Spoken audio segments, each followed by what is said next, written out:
I think that human nature is inherently good in the sense that it was created good by God. Genesis says that man was created in his image and that God saw that it was good. Now, since the fall of man into sin, it's disputed whether or not man has a sinful nature. The question here will be whether or not the sin of Adam corrupted human nature in some way, that every person is born with an innately distorted, sinful human nature.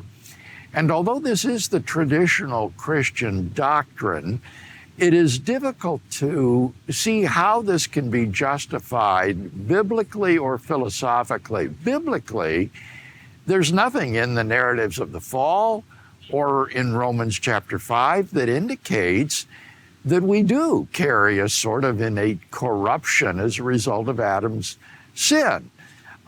Philosophically, it's very difficult to see how a moral corruption could be transmitted genetically from parent to child. And so I'm inclined to the view that Adam and Eve were given a special grace by God that enabled them to control their basic animal nature, which has an instinct towards self-preservation and survival, and that when they fell, they lost this superadded gift of grace, so that all people are born into this world with an uncorrupted nature, but without that superadded grace of God that enables us to control the impulses of our basic animal nature.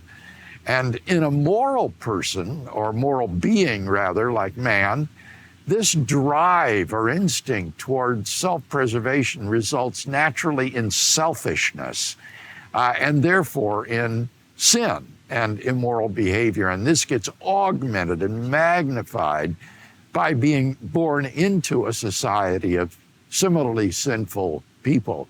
So I think as a result of this, sin is universal among mankind. Everyone is in need of God's forgiveness and redemption, and that independently of whether we are born with a corrupted human nature.